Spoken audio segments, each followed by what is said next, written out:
उसी तरह जब हम भगवान देवादिदेव महादेव को जल चढ़ाने के लिए जाते हैं, भगवान शंकर के मंदिर में पहुंचते हैं, शंकर भगवान को जब एक लोटा जल चढ़ाने के लिए उनके करीब में पहुंचते हैं और जब हम दिल से उसको पुकारते हुए, भले हम कुछ ना कहें, कुछ भी ना बोलें, हम अपने मुख से एक शब्द भी ना बोलें, तो भी तब हम भगवान शंकर को श्री शिवाय नमस्तुभ्यम कहते हुए जब जल समर्पित करते हैं तो भोले बाबा समझ जाते हैं, मेरे शंकर समझ जाते हैं कि ये क्यों मेरे दरवाजे पर जल चढ़ाने को आया है, ये क्यों पहुंचा है मेरे पास में, ये क्यों आया है, इसको क्या चाहिए, ये क्या लेने के लिए आया है, क्यों कर उस दशा को जान जाते हैं कि इसको क्या चाहिए, क्या लेने के लिए आया है।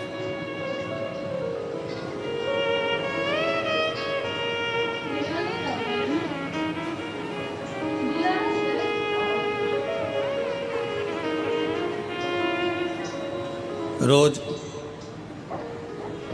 शंकर के मंदिर में प्रतिदिन जाने वाले को और एक और चीज अपने स्मरण में रहे, अगर शिव के मंदिर नहीं जा सकते तो अपने घर में जो शिवलिंग है उस पर जल चढ़ाओ।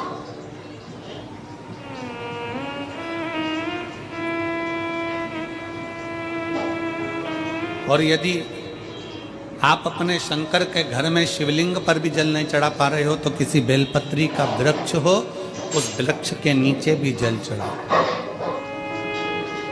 और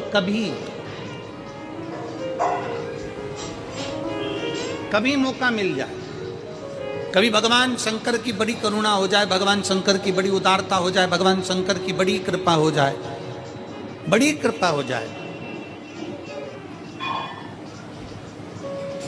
भगवान शंकर जिस दिन तुम्हारे ऊपर बड़ी कृपा कर दे, किसी सोमवार को 3 नियम बना लो। जिस दिन मेरा भोले बाबा तुम पर कृपा कर दे उस दिन सोमवार का एक नियम बना कि महीने का एक सोमवार मुझे ऐसा करना है, 3 नियम धारण करना है महीने के सोमवार को। पहला, सुबेरे जाकर शंकर भगवान को 1 लोटा जल चढ़ाना है। दूसरा, दोपहर के समय पर जाकर मुझे बेलपत्री के वृक्ष के नीचे एक चावल का दाना रखकर बेलपत्री की 7, 11, 21, 108, 51 जितनी परिक्रमा आप लगा सकते हो वो लगाना है। और तीसरा, बेलपत्री के वृक्ष के नीचे और शंकर के मंदिर के दरवाजे पर मुझे एक घी का दीपक लगाना है। बस ये 3 नियम जिसने महीने में एक बार ले लिया, समझ लो उसको पीछे हटने की जरूरत ही नहीं, वो आगे ही बढ़ेगा। महीने के किसी एक सोमवार का ऐसा नियम बना लो कि मुझे 3 नियम धारण करना है महीने के किसी भी एक सोमवार को। हम ये नहीं कहेंगे कि तुम सोमवार 5 पढ़ रहे हैं तो 5 को करो, 4 पढ़ रहे हैं तो 4 को करो, 3 पढ़ रहे हैं तो 3 को करो।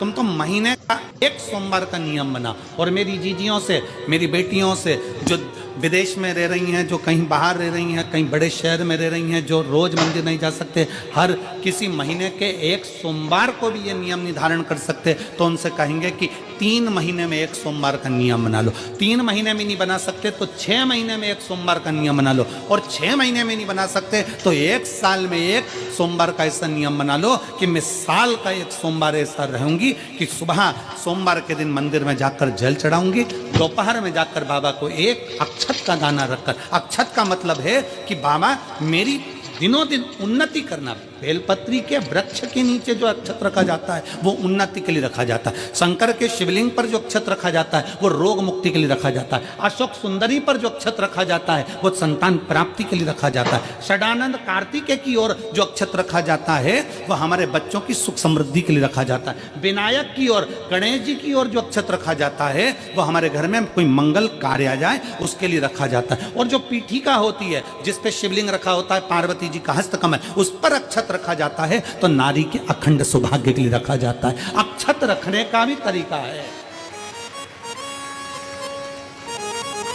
एक चावल का दाना कहाँ रखा जाता है, क्यों रखा जाता है, कैसे रखा। अब कई लोग कहते हैं गुरुजी ये शिव महापुराण में आप ये नियम बताते हो, तरीका बताते हो। हम तो उनसे कहेंगे डॉक्टर के पास जाओगे तो डॉक्टर भी गोली लिखकर ये नहीं कह देगा कि ये सारी गोली एक साथ खा जा।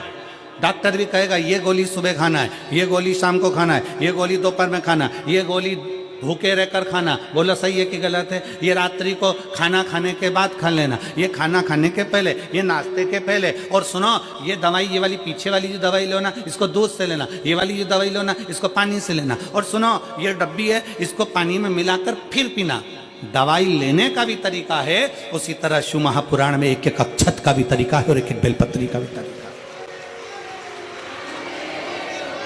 अब मान लो कई लोग कहते हैं गुरुजी आप ये तरीका बताते हो शिव पुराण के माध्यम से, कई लोगों के मन में संशय जागता है, तो अगर हम एक साथ चावल चढ़ा दे तो उसका क्या तरीका है? तो हमारा निवेदन है डॉक्टर जो दवाई ले एक ही बार में निपटा जाए, एक ही बार में खा ले। दवाई एक बार में पूरी खा गए असर नहीं करेगी, इसमें डॉक्टर का कोई दोष नहीं है, उसने तो बताया था ऐसे लेना ऐसे लेना। और तुमने मैं डॉक्टर साहब ने पूछा दवाई पूरी ली, शाम की दवाई भूल गई थी, सवेरे की दवाई भूल गई थी, ये दवाई भूल गई थी। डॉक्टर कहेगा हमने तो नियम बताया था, तुमने नहीं खाई तो असर कहाँ से करेगी?